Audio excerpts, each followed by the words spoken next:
আসসালামু আলাইকুম, আমি টিনা চলে আসলাম নতুন একটা ব্লগ নিয়ে। এটা হচ্ছে গতকালকের ব্লগ, সবে বরাতের দিনের ব্লগ।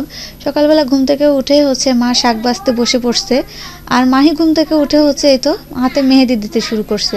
মানে রাত্রে একটু নিছিল পায়ে, এখন সকালবেলা মেহেদিটা শেষ করার দরকার, এই জন্য মাহি বুড়ে আছে মেহেদিটা শেষ করলো। আর এখন হচ্ছে দুপুরবেলা, যেহেতু বাড়িতে সবাই রোজা, সকালবেলা খাওয়ার মতন কেউ নাই। আর এটা হচ্ছে দুপুরে জোহরের পর থেকে আর কি রান্নাটা শুরু করছি। একটু সোনালী মুরগি, এটা হচ্ছে কষায়, আমি এখন প্রেশার কুকারে রান্না করে নিব। আর মাটির চুলায় দিলে অনেকটা সময় লাগবে, আর প্রেশার কুকারে দিলে আর কি তাড়াতাড়ি, এই জন্য আমি এটা গ্যাসে বসাই দিছি। আমার প্রেশার কুকারটা আমি এখনও কালি করি নাই, তো এই কারণে আর কি। আর আমার মা হচ্ছে যেহেতু রুটি বানাবে, রুটি সুজি রান্না করবে, এটা মা হচ্ছে বাহিরে মাটির চুলায় আর কি শুরু করে দিছে। আর এদিকে হচ্ছে আমি রুটি সেকতেছি, আর একজন আসলো রুটির জন্য আর একটু হালুয়ার জন্য। এরা হচ্ছে অনেক গরিব মানুষ, মানে এগুলো তো করা আসলে ঠিক না, কিন্তু সবার বাড়িতে যেহেতু করছে, আমরা মানে শুধু মাহির জন্য, কারণ বাচ্চারা তো নাহলে ভাববে যে ওদের বাড়িতে করতেছে, আমাদের বাড়িতে কেন রুটি হালুয়া বানালে না, এই কারণেই। রুটি যখন সেকতেছিলাম একজন আসছিল, এই তো আর একজন হচ্ছে মাগরিবের সময় আসে। যাই হোক, মানে একটা মানুষের দিয়ে খাওয়া, এটাই হচ্ছে আনন্দ, তাছাড়া কিছুই না। আর আমার আজকের ব্লগটা যদি আপনাদের ভালো লাগে, তাহলে প্লিজ আমার চ্যানেলটিতে সাবস্ক্রাইব করবেন।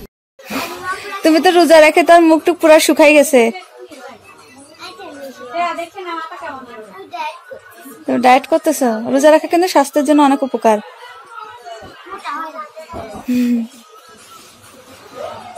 নাও, সন্ধ্যা হয়ে গেছে, অজু টজু করে ঘরে আসো, যাও। রুটিগুলো সেকার পরে তো সন্ধ্যার আগ দিয়ে এখন এই জায়গাটা এখন ভিজাই নিলাম, যেহেতু শাক বোনা হয়েছে, এই জন্য গাছগুলো না হওয়া পর্যন্ত ভিজাইতে হবে। আর বালতি দিয়ে মানে পানি দিতে কতটা কষ্ট হয় বুঝতেই পারছেন। বাড়িতে মোটর বসানো আছে, কিন্তু হচ্ছে পাইপ নেই, এই জন্য একবারে 4টা বালতি ভরে নিয়ে সে বালতিগুলো নিয়ে এসে মগ দিয়ে ছিটাই পানি দিতে হচ্ছে। আর মা হচ্ছে এই তো সিরিয়াল দিয়ে হচ্ছে কলা গাছ লাগাই দিছে। আর দাদি যেহেতু বাড়িতে আসতে, আর দাদি অনেক অসুস্থ, দাদির আর কি শরীর অনেক খারাপ। মা হালুয়াটা বানাইলো, আর রুটিগুলা বেলে দেওয়ার পরে আমি শুধু ছেঁকে নিলাম।